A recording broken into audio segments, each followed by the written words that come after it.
Welcome back to my channel. అయితే blog అయితే night అయితే చేస్తున్నా. సో ఇప్పుడు మెట్టూడ నుంచి నా వీడియో అయితే స్టార్ట్ చేస్తున్నా. మెట్టూడ మెట్రో స్టేషన్ నుంచి నా మోటో బ్లాగ్ అయితే స్టార్ట్ చేస్తున్నా. షార్ట్ చిన్న రైట్ మోటో బ్లాగ్ ఉంది. డైలీ ఇంటికి వెళ్ళి బయటకు వస్తే పక్క మనకైతే కంటెంట్ అయితే దొరుకుతుంది. సో చిన్న మోటో బ్లాగ్ అయితే మనకైతే వస్తుంది. సో అందు గురించి అని చెప్పి నేను ఇలాగైనా బయటకు వచ్చి ఇట్లా మోటో బ్లాగ్ అయితే చేస్తున్నా. మధ్య ఎలాగైనా డైలీ నా ఫిష్ వీడియోస్ అయితే వస్తున్నాయి. ఇంట్లో ఫిషెస్ని ఎట్లా పెంచుకున్నా అని చెప్పి ఆ వీడియోస్ ఎక్కువైతే చేస్తున్నా. సో దానికి కొంచెం బ్రేక్ ఇద్దామని చెప్పి ఇట్లా ఒక 2 days నుంచి మోటో బ్లాగ్స్ అయితే చేయాల్సి వస్తుంది. నేను ఇట్లా డైలీ బ్లాగ్ చేసి నాకైతే అర్థమైపోతుంది మోటో బ్లాగ్స్ ఎట్లా చేయాలని చెప్పి. ఇంతకుముందు చాలా ఇబ్బంది అయితే అవుతుంది. ఏం మాట్లాడాలా ఏం చేయాలని చెప్పి కెమెరా ఆన్ కాగానే ఏదో ఒకటి మాట్లాడాలా అని చెప్పి కొంచెం కన్ఫ్యూజన్ అయితే ఉంటుంది. ఇప్పుడు అర్థమైంది ఏ టాపిక్ మాట్లాడాలా. బ్లాగ్ చేసినా కూడా ఎవరైనా కొడుతున్నావు, మైక్ లేకుండా బ్లాగ్ చేస్తున్నా ముందే.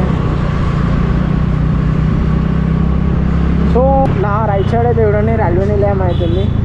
దీనికి అంటే ఇంకో 2 daysలో రిపబ్లిక్ డే అవుతుంది. రిపబ్లిక్ డే గురించి చూడండి లైటింగ్తో ఎట్లయితే డెకరేట్ చేసినారో. ఇదే కాదు అంటే నా ముందు కూడా ఒకటి కెనరా బ్యాంక్ అవుతుంది, దాన్ని కూడా డిజైన్ చేసారు. అండ్ నా లెఫ్ట్ సైడ్ కూడా చూడండి లైటింగ్తో ఎట్లయితే డెకరేట్ అయితే చేసారో రిపబ్లిక్ డే గురించి. ఈ ప్లేస్ మొత్తం ఎట్లా అంటే రైల్వేకి సంబంధించింది. ఇవన్నీ రైల్వే ఆఫీసెస్. సో ఇది ఒకటి కెనరా బ్యాంక్, ఇది private normal bank office. So దాన్ని కూడా లైటింగ్తో అయితే మస్తు డెకరేట్ అయితే చేసాను. ఇవన్నీ కార్ క్రేజ్ ఉంది కలర్ అయితే. సో ఇక్కడ కొంచెం నాకైతే భయం అయితే అవుతుంది యూటర్న్ దగ్గర. ఎందుకంటే ఇండికేటర్ వేసినా కూడా చూసుకోకుండా ఫాస్ట్గా అయితే వచ్చేసాడు.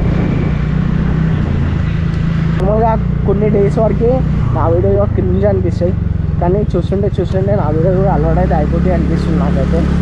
ఎందుకంటే నేను చేసేటప్పుడు నాకు కూడా క్రింజ్ అని అనిపిస్తుంది. కానీ వన్స్ నేను వీడియో అప్లోడ్ చేసేటప్పుడు అప్లోడింగ్ అంతా అయిపోయినాక ఆ వీడియోస్ మంచిగా అనిపిస్తున్నాయి, నాకు క్రింజ్ అనిపిస్తలేదు. అంటే ఒక ప్రొఫెషనల్ లాగా కాకుండా నార్మల్ చిన్న బిగినర్ మోటో బ్లాగర్ అయితే ఎట్లయితే వీడియోస్ తీస్తాడో అట్లా వేస్తున్నా అనిపిస్తుంది. చిన్న 4 to 5 minutes వీడియో కాబట్టి ఆ వీడియో కూడా ఎంజాయ్ చేసే టైం అనిపించేసింది.